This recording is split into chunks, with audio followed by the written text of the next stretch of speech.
The crowd on New Kilindi Orbital had stopped pretending to work. Cargo drones hovered idle in their lanes. Crates sat where they had been dropped. Every public screen in the lower ring, from the smallest food stall display to the curved facade above Dock Avenue, had been forced into the same live broadcast from Ardane Prime. 1,000 alien scripts marched across the bottom of the feed, but the spoken translation was clear enough and standard.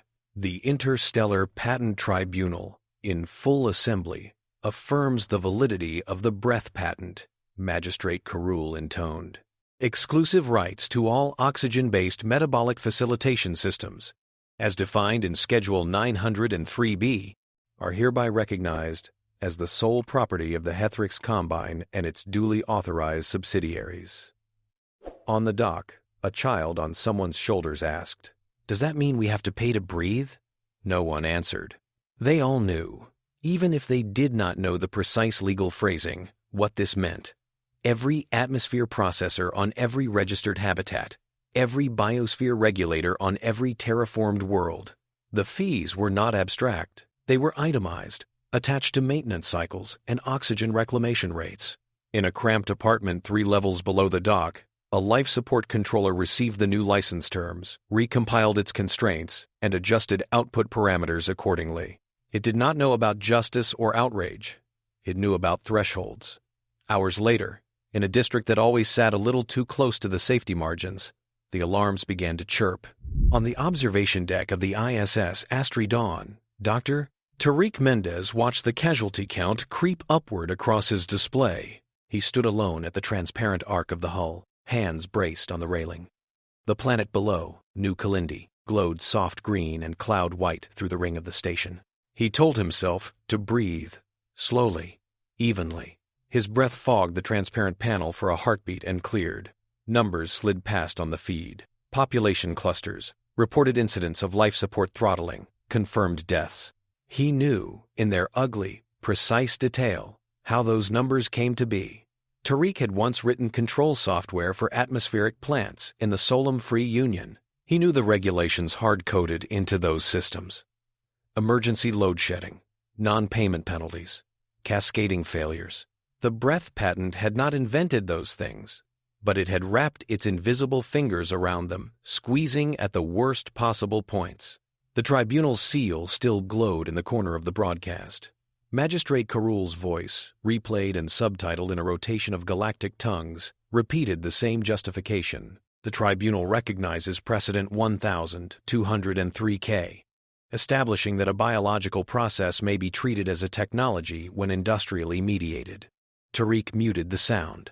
He had followed the tribunal's arguments in detail. He knew precisely how they had walked themselves into this corner. He knew how many earlier rulings, stacked over centuries, had turned law from something that defended the vulnerable into something that optimized for contract stability and expected profit. He also knew something most of the crowd on New Kilindi did not: the ancient Lexis core, the software and database that encoded all this law, was still running on an architecture no one fully understood. Watching the bad code kill people, he thought, and everyone calls it holy. Behind him, the door to the deck hissed open. Ambassador Ananya Ivers stepped in. Her usual formal poise frayed at the edges. Dark hair pinned with a diplomat's understated ornament, expression set into something that tried to be neutral and failed. "So," she said softly, coming to stand beside him, "they did it. They did what their system told them to do," Tariq answered. "It's working exactly as designed. And people are dying exactly as predicted," Ananya replied. She watched the casualty count for a long moment. "We filed protests. We argued. We made moral and economic cases. The compact backed us. The Karathi compact backed us," Tariq said, until it became clear which way the tribunal was leaning. Then they stepped back behind procedure. He did not say it to blame them. He said it because it was true. Ananya drew in a breath. "You asked for access to archival procedural logs last month." "Yes. I assume this is related." "Yes. Explain," she said. He gestured, and the display split. On one side, casualty figures. On the other, a representation of data flow diagrams. A web of glowing lines and nodes that shifted as he spoke. The Lexis Core, Tariq said, is not just a library of law. It is executable. Statutes aren't just text, they're logic structures. In effect, the Core is continuously evaluating the legality of every registered act, contract, and process across known space. Ananya frowned. That's common knowledge. Partly, he said. What's less discussed is that the Core is old. So old that most of its base architecture predates any species in the present accord. Most of what we call law is a dense, tangled mass of additions on top of original code that no one edits directly anymore. Ananya watched the simulation. Each new law glowed as a nodal cluster hooking into older pathways. So we're living under legacy code, she said.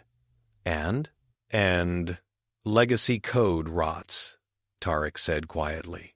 You patch one corner, you introduce a side effect somewhere else. You reinterpret one clause, you trigger a cascade downstream. The Core has thousands of years of that. Her eyes flicked to the casualty numbers again. Are you saying this decision was inevitable? I'm saying, Tariq replied, that once some genius centuries ago defined oxygen respiration as a technology suitable for industrial management, the path here was laid. All it needed was a sufficiently ruthless claimant. The Hethrix Combine, she said. The Combine just followed incentives, Tariq said, tone cold. The law enabled it. The law, in a very literal sense, computed this outcome as valid. He turned to her fully then. If a system consistently produces monstrous outcomes when asked the right questions, the problem is the system. Ananya held his gaze. Inside, a tension pulled in two directions. One part of her knew that any open challenge to the Lexis Core was political suicide. The Solem Free Union was new to the galactic table. Humans had only very recently gained full voting status in the Galactic Accord Assembly. To throw that away on what others would see as hubris, the other part of her could still hear the child's question from the dock below. We cannot just rewrite the Lexis Core, she said carefully. The last civilization that proposed such a thing isn't even a footnote anymore. They wanted to control it, Tariq said. I don't. I want to fix it. The simplicity of his conviction irritated her, and at the same time hit something deep. If someone had shown her, when she was young, that the law she loved could become this, what would she have done? How? She asked at last. Explain it as you would to a nervous politician, not to your fellow engineers. The Core is software, Tariq said, which means it has architecture, it has interfaces, it was written with intent. The root writ, the original charter encoded at its base, includes something few people talk about anymore. A foundational integrity clause. In essence, if the legal corpus deviates in spirit from the protection of sentience, a full audit can be compelled. A full audit, she repeated. Compelled by whom? By all affected parties, he said. Ananya's lips twisted in a mirthless curve. All affected parties. Every being covered by the accord? Every registered stakeholder. Yes, Tariq said. According to the Core's own definitions, the text has always been dismissed as ceremonial. No one seriously considered invoking it. Because it is impossible, she said. Not impossible, Tariq said. Impractical. Until now. Until us. He let that hang, watching her process it. You think humans can compel this audit? She said slowly. I think, Tariq said, that if we treat the law the way we treat complex code, we can analyze how the Core defines stakeholders, model those definitions, and generate proxies for them. We can speak in the Lexis Core's own language, and if we can, then we can trigger its own corrective mechanisms. She looked back at the casualty numbers. The count had grown. Or you could trigger something worse, Ananya said. You could tear apart the entire structure. He did not look away. Maybe it needs tearing apart. Her next thought came unexpectedly. If we do nothing, we are complicit. She had spent her life mastering the dance within the rules. She had never seriously imagined rewriting the music. I will authorize a study, she said. The words felt like stepping onto a bridge whose far end disappeared into fog. No more than that. You will have access to whatever records we can persuade the Silari to share. You will keep this off official channels. I will not risk open accusation of subversion without knowing more. Tariq inclined his head. That's all I need. He turned back to the glass and watched his breath clouded again. It's all anyone needs, he thought. A small opening, and enough anger. On Ardain Prime, deep beneath the tribunal's austere spires, Archivist Zelkit lingered in the Lexus archive chamber long after the broadcast had ended. The chamber's circular walls were lined with storage crystals and interface pillars, an ancient design updated so many times that original components were artifacts of veneration rather than function. The air held a faint sterile tang over the older scents of dust and conservation gels. Zelkit's tendrils flexed with uneasy agitation. By custom, Silari archivists maintained a careful distance from live politics. Their duty was to memory, to preserve, to contextualize, to warn. Today felt like a day when warnings had not been heeded. The breath-patent ruling had followed precedent. Zelkit had assisted the tribunal with cross-references, had supplied centuries-old texts and obscure commentary. In procedural terms, everything had been correct. And yet, the result? In his private interface, Zelkit reopened a commentary file, older than most civilizations, still extant. It was a fragment, translated and retranslated, tracing back in theory to the root-writ's first authors. If ever the law itself should become an instrument by which sentience is diminished rather than defended, the foundation must be subject to scrutiny by those it governs. No steward shall presume themselves above this, nor permit the mechanism to rust. His tendrils twitched again. He had shown that fragment to Professor Emiko Tan when she had visited Ardain Prime years earlier. An eager human scholar with an alarming habit of asking whether any given tradition still did the job it was invented for. She had loved that phrase, rust. Now, Zelkit watched from the archive as the tribunal enforced a monopoly on oxygen. Rust, he thought. Rot. And we call it structure. He wondered, not for the first time, what would happen if someone truly tried to use the foundational integrity clause for what it had been intended. On the ISS Astridon, in a converted lab humming with cooling fans and softly blinking indicators, the Omnicode engine came online.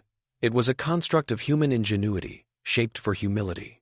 Where the Lexus core had grown into an opaque cathedral of law, the Omnicode engine was built to expose complexity, not to conceal it. It ran on modular racks, processor tiles, memory lattices, neuromorphic inference layers woven together for pattern detection and simulation. Analyst June Darzi traced a cable across a console, double-checking a connection out of habit, even though everything screamed green. He had the look of someone who had slept poorly for a week and expected the next week to be worse. Input stream is stable, he said. Public mirrors of tribunal decisions, commentary, the high-level structure of the Lexus core. We're not prying into anything classified. Yet, repeated Rafi Ode from the other side of the room, grinning without much humor. Rafi's fingers danced over a keyboard, watching code flows and parser logs as the engine began parsing legal texts in a dozen major languages. You understand, Professor Emiko Tan said from her seat at the central console, that if the Silari ever learn we ran this analysis without their blessing, they may react poorly. They won't know, Rafi said. June glanced toward him. We are siphoning 18 petaflows of public data from the most revered system in the galaxy. Someone will notice something. Then we will make sure they see a research project on comparative jurisprudence. Emiko said dryly, which is, technically, true.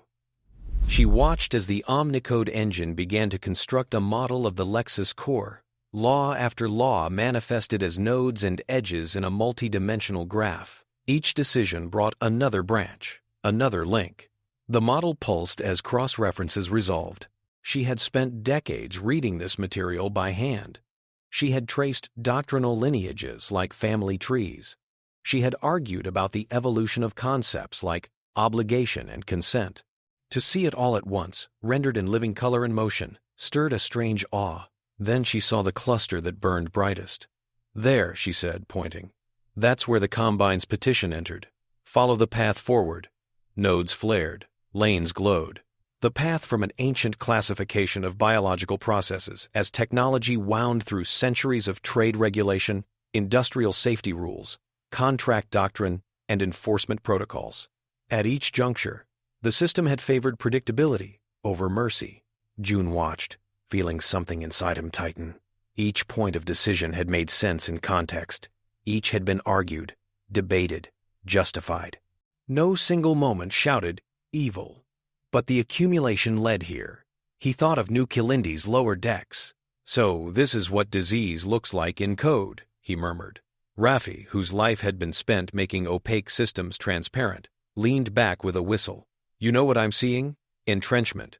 Once a pattern like that establishes itself, further precedents reinforce it.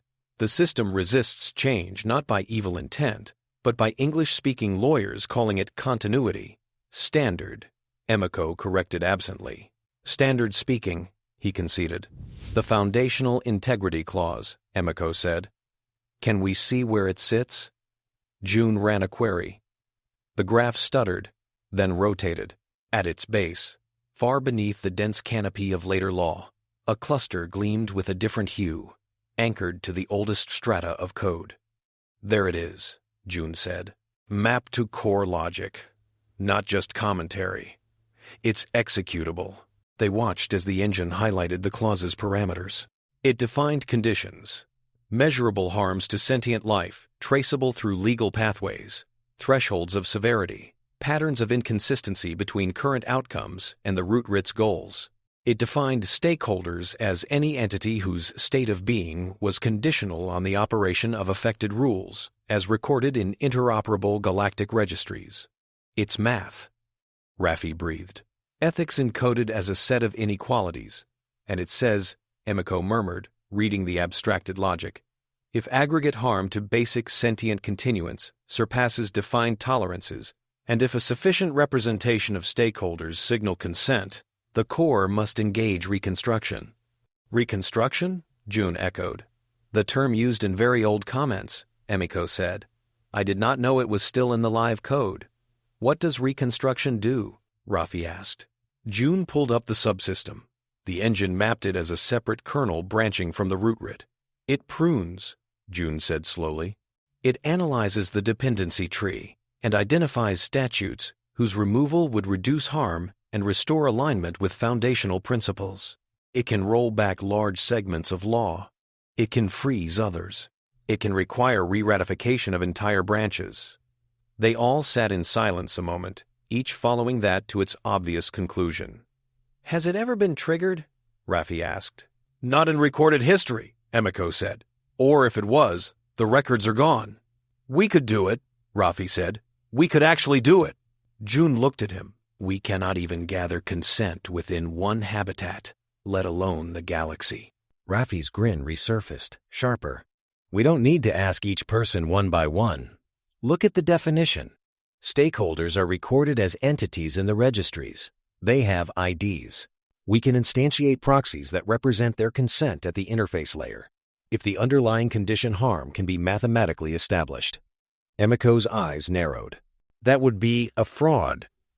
No, Raffi said. It would be the system talking to itself. The clause defines a mechanism. The registries provide the data. We'd just be aligning them. Think of it as running the function the way it was originally intended, but with the tools the authors didn't have. Jun's mind raced, calculating. Each citizen, each ship, each city, registered somewhere in the Lexus ecosystem. The Omnicode engine could call those references, could build a representation of their stake. If the law had encoded people as variables all along, then perhaps the law could finally hear them. The risk, Emiko said quietly, is immense. Reconstruction might not stop at trimming a few branches. It could cut into trade law, border definitions, military compacts. It could erase everything. And leave the root writ, June said. And whatever Reconstruction thinks is necessary. Raffi shrugged. Maybe that's better. Emiko closed her eyes for a moment, imagining the chaos. Then she imagined an old woman on New Kilindi, coughing as oxygen levels fell because someone missed a payment. The old system is already chaos, just slower, she thought. It kills, politely. She opened her eyes. We take this to Ambassador Ivers, she said. Not as an abstract possibility, but as a clear choice. We show her the data. We show her the deaths. Then we let her decide how much she is willing to gamble. On New Kalindi Orbital, Mateo Ngugi stared at the blinking error code on the Community Life Support console and felt something inside him break. The console belonged to the Dockside Cooperative, an association of workers who pooled credits to maintain their slice of the station's infrastructure. For years, it had been a point of pride that they could keep their air pumps and scrubbers running without charity. Now the console displayed a red notice. License non-compliant. Breath patent fees. Due below that, a timer ticked down hours to automatic throttle. We paid last cycle. Someone protested behind him. They changed the rates, another voice said. Since the ruling, the co-op's coordinator tried to call the station authorities, only to receive a sympathetic shrug and a copy of the tribunal's decision. The station was under contract to the Hethrix Combine's licensed intermediary. So was the co-op. Order had to be maintained. Rules were rules. By the time the timer hit 0, they had not raised enough. The system did exactly as designed. Oxygen concentration in Dockside Block 9 dropped by a measure decided, long ago, to be survivable. For most, for some with weak lungs, the margin failed. Mateo heard the alarms, smelled the sharp tang as scrubbers shifted cycles, saw the medical drones arrive too late. In the days that followed, grief turned to anger. It simmered in shared meals, in repair crews, in sleeping shifts stretched too long. It poured into community meetings where elders who had always counseled patience now stared at tribunal language and felt only a cold distance. Mateo had always been good with words, not the careful ones of diplomats, but the kind that made neighbors nod and strangers pause. When the co-op asked him to speak at a gathering, he hesitated only long enough to think of the children who had coughed hardest. He stood atop a crate under Dock Avenue's flickering lights and spoke into an improvised recorder. I am told, he began, that the law has spoken, so we must accept it. That the law says some corporation now owns the breathing of my little sister, my grandparents, my friends.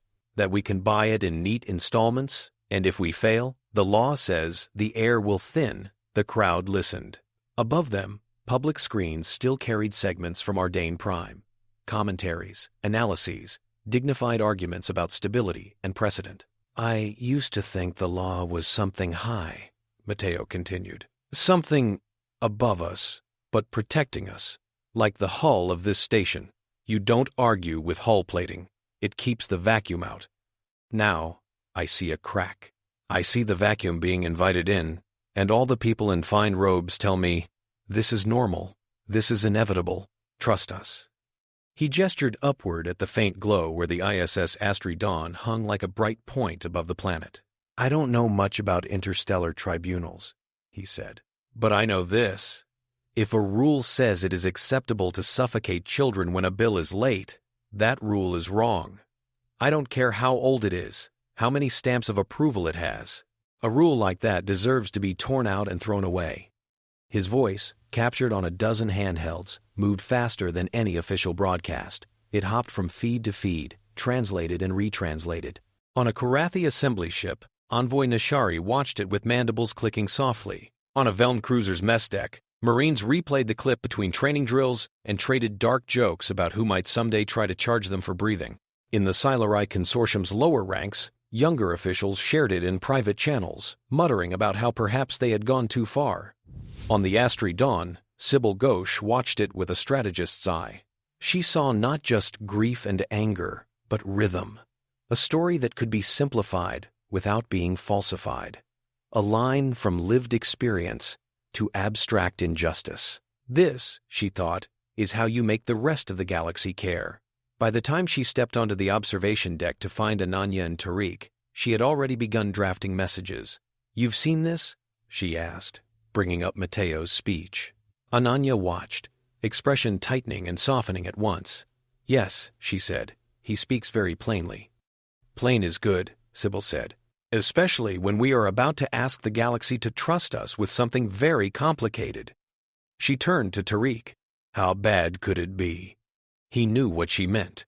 He thought of the Reconstruction Protocol's reach, of pruning branches that had supported centuries of treaties and trade. He thought of fleets suddenly unmoored from formal constraint. It could be catastrophic, he said. Trade could collapse, border conflicts could explode. Everyone who benefited from hidden clauses will scream for blood. So honesty, Sybil murmured. People can smell it from distance. She looked at Ananya. If we do this, we cannot hide. We must tell as much of the truth as we can without giving enemies a map to our throats. Ananya exhaled. The decision she had been circling now rose before her, in all its clarity. Do nothing and accept a law that rented out breath, or intervene and risk being remembered as the ones who set the galaxy's legal scaffolding on fire. Walk me through it, she told Tariq. Every step. He did. He outlined the Omnicode engine's models. He showed how the harm, caused by the breath patent, traced through the Lexis Core's pathways, crossed the clause's thresholds. He explained the proxy mechanism, each registered being and asset represented by a digital agent whose consent could be signaled at the core interface. Are the proxies honest? Ananya asked. They reflect the system's own definitions, June said. If the law says you are affected by a rule, we include you. If it doesn't, we can't. In effect, we're letting the Lexis Core hear, mechanically, from the very entities it already counts in its computations. And once Reconstruction begins, Emiko added, we do not control its precise steps. We can see where it cuts, but we cannot order it to spare anything. That was a design choice by the original authors to prevent exactly the sort of manipulation we might be accused of. You're asking me, Ananya said slowly, to pull a lever that will break the pillars of the only system most of these species have ever known, in the hope that the foundation beneath is solid enough to rebuild on, and you are telling me that once I pull it, I cannot direct the collapse, only brace for it. Yes, Tariq said. That is exactly what we're asking. She studied his face. He looked tired and angry, and utterly certain that inaction was worse. Do you know what they will call us? She asked. Interfering upstarts, Sybil said. Dangerous children, fanatics, and also, eventually, perhaps, the ones who made it possible to breathe without a bill. Ananya felt fear, a thin, bright line tracing her spine. She also felt, unmistakably, relief, because someone had named the impossible thing out loud and made it a choice instead of an unspoken wish. When do you need my decision? She asked. Before the tribunal's final review, Emiko said, which is scheduled for 9 a.m. Ardain prime time, 3 cycles from now. Tariq added, we need to go to Ardain. We need to invoke the clause formally in the tribunal's chamber. Otherwise, this will always look like an external hack. Of course, Ananya said, mind already racing through diplomatic protocols, security needs, transport windows, and ships, and backup. She looked at Sybil. You will start building the story. Already have, Sybil said. She looked at Tariq. You will finish the model. If there is anything you have not considered, find it. He nodded. Then she said the words that would, in retrospect, be cited in countless histories. We pull the lever, she said. On Ardain Prime, Magistrate Kurul sat alone in his chambers, the walls lit by the soft glow of active case files. He had not expected the breath patent appeal to feel like this. In his centuries of service, Kurul had presided over disputes involving planetary borders, corporate dissolutions, humanitarian crises. He had heard passionate pleas and cold, technical arguments. He had always found refuge in precedent. The law was a structure. He was merely one who maintained it. This case had followed the structure. The Hethrix Combine's petition had referenced valid statutes. Opponents had failed to demonstrate a clear contradiction with existing law. The outcome, from a certain perspective, had been inevitable. Then the casualty reports began to arrive. They were not, strictly speaking, relevant. Regulation did not require review of human impact once a decision had been rendered. But Kurul had asked for them anyway. Old habits, old conscience. He read them. He saw the faces behind the numbers. And he felt for the first time that the structure he served might be worse than no structure at all. The Lexis Core hummed beneath the tribunal like a heart. He brought up the root writs text on his private screen. His tendrils traced the familiar opening paragraphs, written in a poetic legalese so archaic that most read it as a ceremonial oath rather than instructions. He lingered on the foundational integrity clause. He had always assumed its function was purely symbolic, that the all-affected parties' condition rendered it effectively null. Now whispers reached him of human scholars probing the core more deeply than was polite. Perhaps, he thought, the system I serve is about to test itself. He did not know which outcome he feared more, that the core would prove so rigidly self-protective that even its foundational safeguards failed, or that it would obey those safeguards and render much of what he had spent his life maintaining obsolete. In either case, his role at the forthcoming review would be critical. On Velian Station, Admiral Tolfar Wren of the Veln Dominion studied newly updated threat projections. He saw the breath patent as nothing more than another instrument of leverage. If enforced, it offered ways to choke rivals without firing a shot. If challenged, it revealed who might be willing to flout tradition. In that sense, the human agitation was useful. Always the young species, he thought, always the ones who think they can bend the deepest roots without breaking them. He ordered a contingent of Veln warships to Ardane's system periphery under the pretext of security sector cooperation.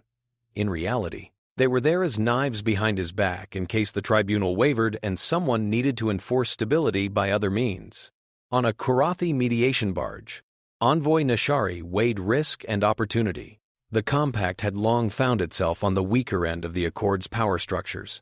Their consensus-based governance clashed with the top-down, precedent-heavy tribunal. They had rarely been able to secure rulings that favored their member worlds when opposed by major powers. The breath patent offended them deeply. It violated not only their ethics, but their practical sense, destabilizing the very markets its proponents claimed to protect. Nashari watched Mateo's speech again, mandibles clicking in thought. Perhaps, Nashari mused, the human's recklessness can be a tool. If the system broke, the compact might finally help shape a new one. On the day of the final review, Ardane Prime's high-sky traffic lanes glittered with arrivals. Diplomatic vessels, corporate shuttles, media barges. Above them all, in polar orbit, human hulls gleamed white and gunmetal. The ISS, Astridon, all smooth curves and antennae, and the angrier outline of the TSV Indomitable Resolve, with its obvious weapon mounts. Captain Konrad Bekele stood on the Indomitable Resolve's bridge, watching tactical overlays paint the system. Veln Task Force, bearing 0.3, his tactical officer said. Within standard standoff range, no targeting locks yet. Konrad nodded. Maintain passive scans, no provocations. Our job is to be seen, not to shoot first. He was a practical man, more comfortable with thrust vectors than legal arguments. But he understood symbols. The presence of a defense cruiser at Ambassador Ivor's side said, without words, "We will not be pushed entirely from the table." On the Astridon, Security Officer Zoya Halim adjusted her suit seals and checked her sidearm one last time.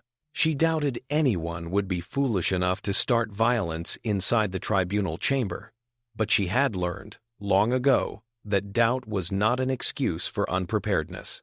She watched Tariq, June, Rafi, Emiko, and Ananya gather at the airlock. They looked like a strange little pack.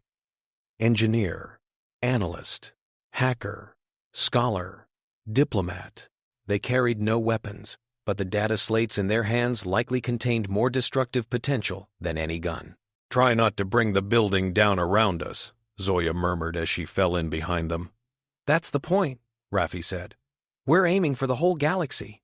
She swatted his shoulder lightly. "You're not helping." Inside the tribunal chamber, tiers of representatives filled the circular hall. Solari Council occupied their traditional elevated seats. Corporate advocates clustered near the front. Media drones floated at discreet distances, lenses focused. Magistrate Karul sat at the central dais, flanked by two fellow adjudicators. The Lexus Core's interface projector hung overhead like a muted sun. The human delegation entered to a ripple of murmurs. Cameras zoomed, translations flickered. Ambassador Ananya Ivers stepped forward, every inch the composed envoy. "Magistrates of the tribunal," she began, voice carrying clearly. "On behalf of the Solemn Free Union, I acknowledge your prior ruling in favor of the Hethrix Combine's claim. We recognize the authority of this body under the Galactic Accord." A small relaxation ran around the room. Recognition, submission, some interpreted. "However," she continued, "we cannot ignore the consequences of that ruling, nor can we ignore evidence that the law itself, as currently instantiated, has deviated from the intentions of its own foundation." A murmur. Corul's tendrils lifted slightly. "The casualty reports following the breath patent enforcement," Ananya said, "are not incidental. They are systemic. Lives have been treated as acceptable collateral damage in service of contractual obligation. We contend that this outcome is incompatible with the root writ's declared purpose." She glanced at Emiko, who stepped forward and projected a summary of the root writ's relevant passages. Ancient words scrolled in juxtaposition with fresh data. "We therefore invoke," Ananya said, "for the first time in recorded history, the Foundational Integrity Clause." The chamber noise spiked, then cut as Corul struck the control node for silence. "Ambassador," he said slowly, "you are aware that the clause has never been treated as a practical mechanism. It is a symbolic statement of principle." "With respect," Emiko said, voice steady, "that assumption is incorrect. The clause is not merely text. It is implemented as active logic in the Lexis core. We have verified this through public interfaces and historical documentation." Corul's gaze sharpened. "You have been probing the core." "We have analyzed public outputs and structural behavior," Tarek said. "We have treated the law as code, as it was designed. In doing so, we have found that the conditions for triggering Reconstruction are, by the system's own metrics, already met." He gestured, and the room's main projector lit with the Omnicode engine's rendered model. Law bloomed in a web of colors and branching lines. "We have traced the path from the root writ's protection of sentience through centuries of precedent to the present authorization of the breath patent," Tariq said. "We have measured the harm propagated along those paths. The thresholds embedded in the clause have been crossed." Corporate advocates shifted uneasily. Silari officials whispered to each other. Corul said, "Even if such a thing is true, the clause requires the consent of all affected parties, a physical impossibility." Rafi stepped forward. "Not physical," he said. "Computational." The Lexis core defines stakeholders as entities in its registries whose state is affected by given statutes. Those entities, people, ships, habitats, are referenced by identifiers. If the clause can, in theory, accept signals from each, then it can, in practice, accept proxies compiled according to its own criteria. He summoned another visualization. Millions upon millions of nodes appeared, each a proxy tied to a registry entry. The mass filled the room's virtual space like a galaxy of its own. "We have constructed a representation of consent," Rafi said. "We have not altered registry records. We have not fabricated entities. We have instantiated, at the interface layer, the identifiers the law already uses. We ask the Lexis core to read them as affirmative invocation of the clause." "You would speak for the galaxy," scoffed a Hethrix representative. "No," June said. "The law already speaks for the galaxy every time it enforces a contract. We are making it listen."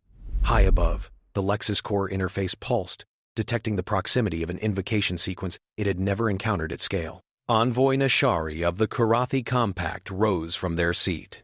"The Compact has reviewed the human's analysis," Nashari said, mandibles flexing. "We find it consistent with the core's documented architecture. We are concerned by the potential consequences, but we also cannot endorse a system that charges for the air we breathe. We therefore acknowledge this invocation as procedurally valid." A ripple? The Karathi Compact's voice mattered. Archivist Zelkit, breaking with custom, rose as well. As custodian of the oldest accessible commentary on the root writ, Zelkit said, "I must speak. The Foundational Integrity Clause was not intended as mere decoration. The original authors feared precisely what we see today. Law hardened into a tool of exploitation. Their writings suggest that, in such a moment, stewards are obligated to allow the Foundation to correct itself. Magistrate Corul felt old. He looked up at the glowing representation of law. If we refuse to acknowledge this, he thought, we declare that the law is above its own rules. He spoke aloud. Ambassador Ivers, Dr. Mendez, Professor Tan, you are proposing an unprecedented activation of an untested protocol. The risks are incalculable. Ananya met his gaze. Internally, her heart pounded, but her voice did not shake. The risk of inaction is calculable, she said. You are already counting the dead. Silence held the chamber for a heartbeat. 2. Then Corul did what he had never imagined doing when he first took the oath of stewardship. The tribunal, he said, hereby authorizes a limited activation of the Foundational Integrity Clause, constrained to review statutes directly enabling the breath patent and immediate dependencies. The Lexis Corps will engage Reconstruction analysis under observation. This decision is recorded. He touched the control node to signal formal invocation. High beneath Ardane's crust, a change rippled through the Lexis Corps. For the first time in a span longer than most star nations had existed, the Foundational Integrity Clause's condition register ticked from dormant to active. It received the proxy signals, computed their collective weight, and acknowledged them as satisfying quorum. Reconstruction spun up. Within the tribunal chamber, the projector flared brighter, its patterns accelerating beyond ordinary perception. The limited constraint Corul had attempted to impose was read, parsed, and treated as a suggestion against a deeper directive: restore alignment with the root writ. The Corps began to trace harm vectors not just along the narrow path of the breath patent, but across all statutes whose operation depended on or reinforced the same priorities. It calculated a massive web of causality, and it found the system wanting. The first cuts were subtle. Obscure clauses lost references. Minor enforcement routines flagged themselves for review. Then the process deepened. On trade networks across the galaxy, automated contract enforcement demons sputtered as their authorization tables changed beneath them. On border satellites, rules of engagement routines blanked certain conditionals. On corporate governance servers, charters that had once been ironclad now displayed validity under review. In the tribunal chamber, the representation of law shook. Emiko watched in horrified fascination as swaths of precedent went gray, then vanished, rolled back to earlier forms or erased altogether. It was like watching a great, tangled tree being pruned back to its trunk in seconds. This exceeds the scope we authorized, Corul said. The clause's scope is defined by the root writ, not by the tribunal, Zelkit said quietly. We have never before tested its supremacy. Can it be stopped? A corporate advocate demanded. June scanned control pathways. Commands to halt Reconstruction are being rejected as inconsistent with foundational integrity requirements, he said. The system recognizes no authority to override this process. Ananya felt sweat bead at her temples. Sybil, watching from a secure viewing gallery, muttered a curse under her breath. Now, she thought, we will see whether we saved anyone, or only made everything worse. Outside Ardane's orbit, Admiral Tolfar Wren's tactical displays lit up with alerts as system after system logged legal framework inconsistent errors. He understood instantly that this kind of instability was opportunity and also danger. Bring us to readiness, he ordered. But hold position. I want to see who panics first. On a dozen worlds, small-time officials stared in panic at interfaces that no longer told them what was permitted, only what was prohibited at the most basic level. Violence for profit? Blocked. Direct harm to civilian populations? Flagged as violations of core sentient protection. Everything else, for the moment, undefined. It was, briefly, anarchy, bounded by the most primitive of moral rails. Within the Lexis Corps, Reconstruction completed its first major pass. It identified entire branches of law as structurally corrupted, too intertwined with harm to be salvaged. With mechanical ruthlessness, it excised them. The breath patent winked out of existence. So did the statute that had allowed biological processes to be commodified.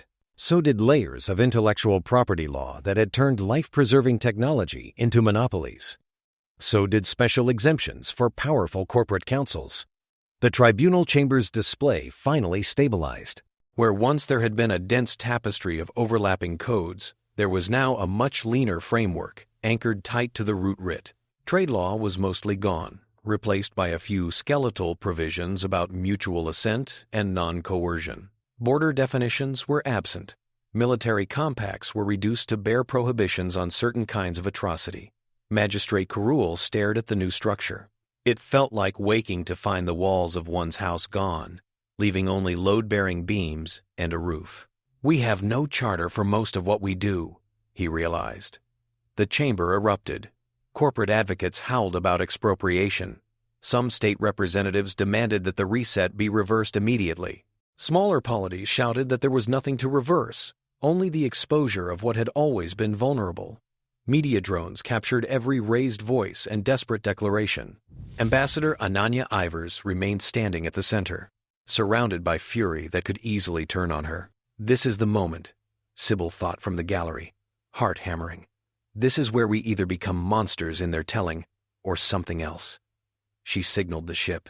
On countless channels, pre-written statements went live, overlaid by live footage from the tribunal. The Solemn Free Union, through Ananya's measured voice, addressed the galaxy. We did not do this lightly, Ananya said, even as the chamber roared around her. We sought to invoke a safeguard built into the very foundation of our shared law. The Lexis Corps has responded, not to our commands, but to its own deepest instructions. The law has judged itself and found much in need of correction. Her speech transmitted across networks, reaching worlds where confusion reigned. Some of you are afraid, she said. So are we. A structure this vast, altered so quickly, is frightening. But consider what that structure allowed. It permitted a world where your breath could be priced, where your life could be weighed against a balance sheet and found unprofitable. That was not stability. That was slow suffocation. She stepped closer to the projector, letting her image stand beside the stripped-down framework of the new law. We do not offer rule by humanity, she said. We offer a tool, a framework that any of you can help shape, a system that is transparent by design, that makes visible who benefits from each clause and who pays the cost. As she spoke, images cut in. The Omnicode engine's interface showing proposals being evaluated, biases flagged, conflict lines illuminated. We call it the Universal Conduct Lattice, Emiko's voice narrated in a separate feed. It is not finished. It will never be finished if we do this correctly. It will be open to amendment by all signatories, constrained only by the foundational protection of sentient life. In the tribunal chamber, the Hethrix representative shouted, "You destroyed centuries of stability." That's one day. End quote. We revealed centuries of corruption, Rafi muttered under his breath. Magistrate Karul struck for silence again. This chamber is no longer operating under a comprehensive legal scaffold, he announced. Our authority is, for the moment, limited to ensuring nonviolence within these walls. Broader questions must be addressed by the full assembly. It was a quiet admission that the tribunal had been cut down to the same skeletal authority as everyone else. Envoy Nashari seized the moment. The Karathi Compact calls for an emergency session of the Galactic Accord Assembly on neutral ground, Nashari said. Velion Station is recommended. Others, seeing no better option, agreed. The emergency call went out. In the days that followed, the galaxy teetered.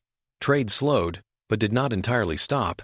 Captains of cargo ships negotiated ad hoc agreements, scribbling terms on physical pads, relying on the bare bones of mutual consent and the knowledge that outright predatory behavior could now be called out under the root writ's core protections. On some borders, long-frozen disputes flared, as commanders tested how much they could gain under the diminished law. On others, commanders on both sides, wary of triggering something worse, chose restraint. On New Kalindi Orbital, the Co-op's console no longer displayed license notices. It simply showed oxygen levels and maintenance cycles. The breath patent had vanished like morning mist. Mateo stood again under Dock Avenue's lights, another recorder in his hand. He spoke less angrily this time, but with a deeper weight. They say, he told the feed, that some humans pulled a lever far away and shook the sky. They say, the law, is broken. I say, if the law was breaking us, then maybe it was time someone broke it first. Now they want to build something new. I don't know if I trust them. I don't know if I trust anyone. But when I look at this console and it just says breath, stable, instead of payment overdue, I feel like maybe there's a chance. On Velion Station, delegates converged. The station's administrators expanded meeting halls, repurposed cargo bays, and quietly doubled security. Velion had always prided itself on neutrality, a place where enemies could dock in adjacent berths without drawing blood. Now that neutrality would be tested as never before. In the primary assembly hall, tiers blurred by architectural haste, representatives of hundreds of species took their places. At the center stood a circular platform where the universal conduct lattice would be demonstrated. Ambassador Ananya Ivers, Professor Emiko Tan, Rafi Ode, Dr. Tariq Mendez, and a handful of other human delegates stood there. Captain Konrad Bekele and Zoya Halim remained along the edges, visible but unobtrusive, security incarnate. Admiral Tolfar Wren sat in the Veln section, posture relaxed but eyes hard. He had, after much argument within the Dominion, secured permission to attend. If the Assembly chose to adopt the human's lattice, he intended to ensure Veln interests were carved into its bones. If they did not, he intended to prepare for war. Archivist Zelkut occupied a guest tier, carrying with him the weight of Silari history. Envoy Nashari sat with other compact delegates, ready to mediate if possible and capitalize if necessary. The hall's ambient murmur quieted as the session began. A senior Velion coordinator, voice amplified just enough, announced, "Delegates of the Galactic Accord Assembly, we convene under extraordinary circumstances. Many of our familiar laws are gone. Basic protections remain. Beyond that, the field is open.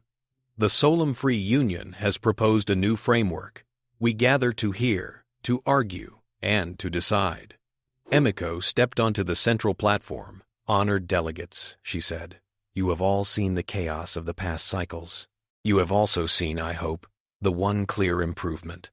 No one is sending anyone a bill for the air in their lungs.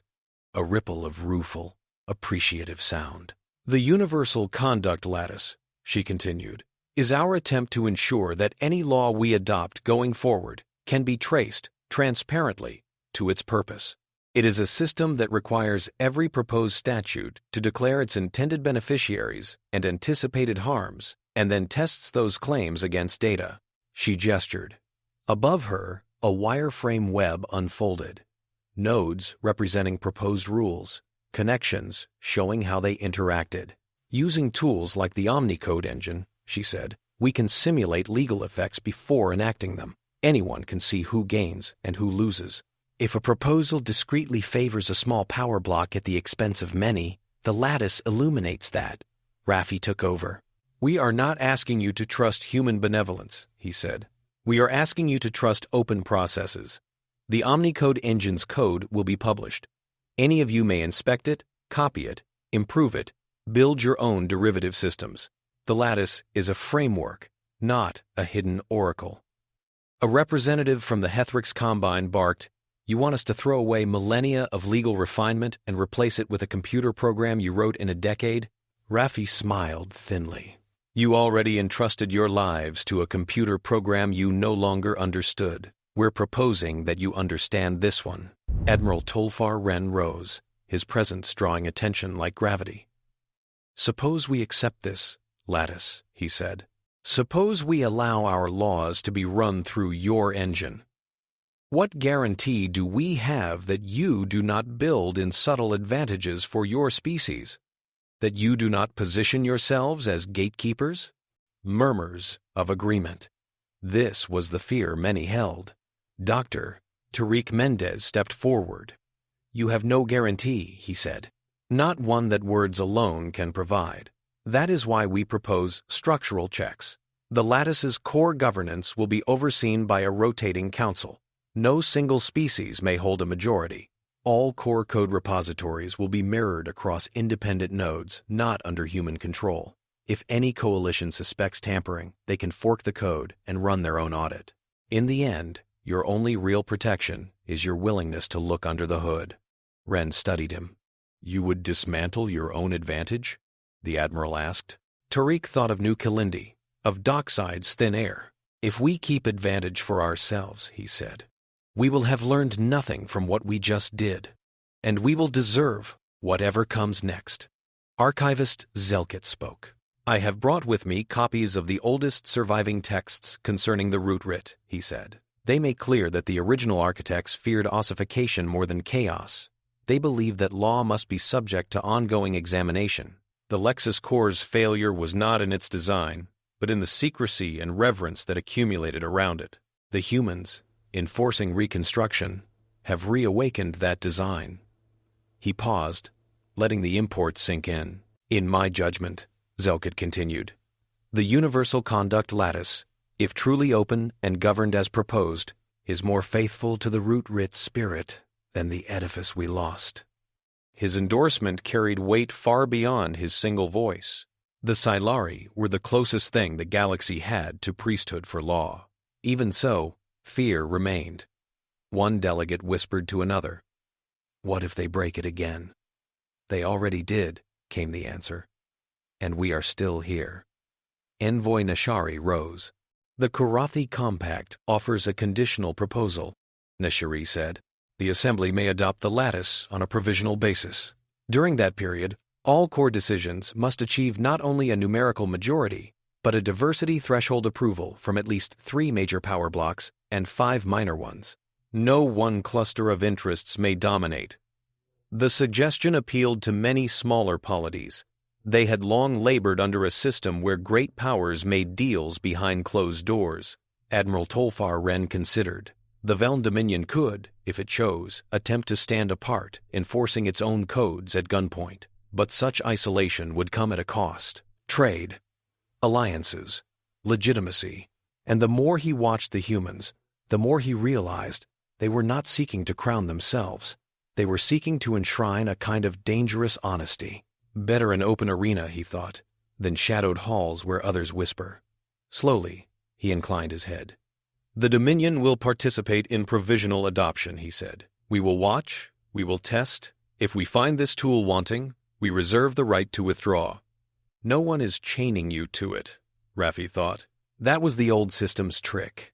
In the end, the vote took hours, not days. Delegations argued.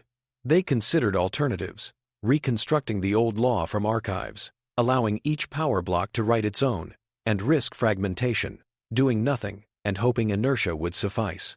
None of those options satisfied enough of them. The universal conduct lattice, for all its uncertainties, offered a path where error could at least be seen. The tally came in. A provisional supermajority agreed to adopt the lattice as the new foundation for interstellar law, subject to ongoing revision under transparent procedures. Core maintenance would be entrusted to a rotating multi-species council. The Omnicode engine and its siblings would be published as open tools.